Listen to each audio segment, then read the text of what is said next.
नमस्कार दोस्तों, स्वागत है आप सभी का आज के हमारे इस नए वीडियो में। आखिर कैसे इस कपल ने समोसा बेचकर बनाया 600 करोड़ का एम्पायर, जानेंगे इस वीडियो में। दोस्तों, विधि और शिखर दोनों एक साथ कुरुक्षेत्र यूनिवर्सिटी में बायोटेक की पढ़ाई कर रहे थे।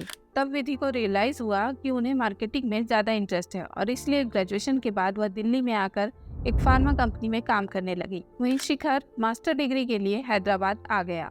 इसी तरह शिखर ने नोटिस किया कि इंडिया के लोग ये आइटम्स ज्यादातर स्ट्रीट वेंडर से ही खरीदते हैं, जहाँ पर हाइजीन का खास ख्याल नहीं रखा जाता। यहीं से शिखर के मन में समोसे को भी हाइजीनिक तरीके से बेचने का ख्याल आया। इस बीच शिखर और निधि की शादी हो गई। शिखर को बायोकॉन कंपनी में साइंटिस्ट की जॉब मिल गई। वह अपनी जॉब में बहुत खुश थे और समोसे का स्टार्टअप शुरू करने का प्लान कहीं ना कहीं मन में तो था ही। उन्हें पता था कि समोसे का बिजनेस करना इसलिए भी ठीक होगा क्योंकि एक तो इस फील्ड में अभी तक कोई बड़ी कंपनी नहीं है, तो ऐसे में मार्केट को स्टैंड करना आसान हो जाएगा।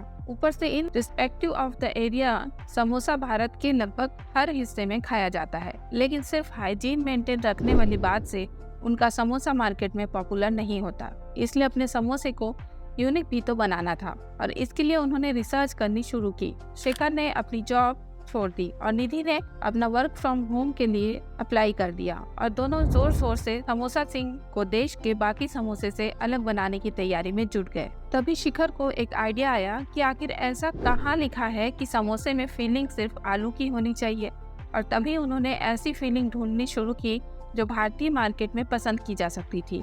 और आखिरकार 1 साल 4 महीने की रिसर्च के बाद एक परफेक्ट डो और अलग अलग तरह की फीलिंग कॉम्बिनेशन के आइडियाज उन्होंने ढूंढ निकाले जो अब समोसा सिंह के मेन्यू में थे, जैसे कि वेजी स्पाइसी समोसा, कढ़ाई पनीर समोसा, चिकन कीमा समोसा और चॉकलेट समोसा। अलग अलग फीलिंग के आइडियाज तो इन कपल ने जरूर बनाए, लेकिन समोसे में इनोवेशन के मामले में यह सिंह कपल यहीं पर नहीं रुका। उन्होंने यह भी नोटिस किया कि यूजुअली समोसे में सरफेस पर तेल इतना चिपक जाता है कि उन्हें खाते टाइम वो तेल हाथों पर चिपक जाता है और इसीलिए खाने वाले को लगता है कि वह बहुत अनहेल्दी है। इसीलिए निधि ने एक तरकीब निकाली कि अगर समोसे के कॉर्नर को इंटरलॉक कर दे तो तेल उनके अंदर नहीं जाएगा, और क्योंकि उनका सिर्फ सरफेस फ्राई होगा तो समोसे और क्रिस्पी और हेल्दी भी बनेंगे। निधि का कहना है कि इस टेक्निक की वजह से उनके समोसे में 56% कम फैट और 40% कम कैलोरीज होती है, लेकिन उन्होंने अपने समोसे को हेल्दी बोलकर मार्केट में नहीं बेचा।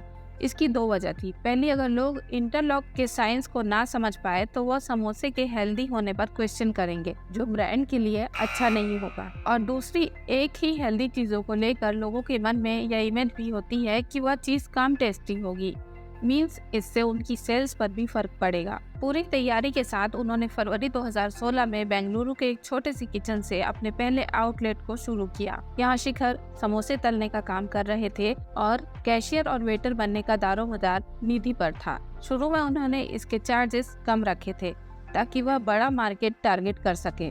उनका बिजनेस अच्छा चल रहा था, लेकिन उन्हें कुछ और बड़ा करना था। इसके लिए निधि की मार्केट स्ट्रेटेजी काम आई। उन्होंने बड़ी बड़ी एनएमसी में कॉल करना शुरू किया और काफी मशक्कत के बाद उन्हें 8000 समोसों का ऑर्डर मिल गया। इस ऑर्डर को पूरा करने के लिए उन्हें बड़े किचन की नीड थी। इसके लिए उन्होंने अपना घर बेच दिया। यह घर उन्होंने कुछ ही दिन पहले ही खरीदा था और सिर्फ 1 दिन पहले ही वहाँ पर शिफ्ट हुए थे। बट बिजनेस में रिस्क तो लेना ही पड़ता है। उनकी इसी रिस्क उठाने की हैबिट के चलते जल्द ही समोसा सिंह के फ्रेंचाइजी आउटलेट्स हैदराबाद, पुणे, बेंगलुरु और मुंबई में ओपन हो गए और फिर उनका बिजनेस बढ़ने लगा। फाइनेंशियल ईयर 2017 में तो उन्होंने 5 करोड़ और 2018 में एक दिन में 50,000 समोसे बेचकर 8 करोड़ रुपए कमा लिए। रिसेंटली 2020 में सी कैपिटल, क्वेमिनिटी, फायरसाइड वेंचर्स और एईटी फंड जैसे कंपनीज में समोसा सिंह ने 2.7 बिलियन स्पेंड किए और अब समोसा सिंह का आगे का प्लान है क्लाउड किचन पर शिफ्ट होने का, जिसमें वो ऑल ओवर इंडिया में ज्यादा से ज्यादा किचन को ऑपरेट कर सके। दोस्तों, समोसा सिंह की बिजनेस स्ट्रेटेजी के बारे में आप क्या कहना चाहेंगे, हमें कमेंट बॉक्स में जरूर बताएं। तो दोस्तों, अगर आपको ये वीडियो अच्छी लगी हो तो इसमें लाइक, शेयर और कमेंट करना बिल्कुल ना भूलें और हमारे चैनल को सब्सक्राइब करना बिल्कुल भी ना भूलें। अपना कीमती समय देने के लिए धन्यवाद।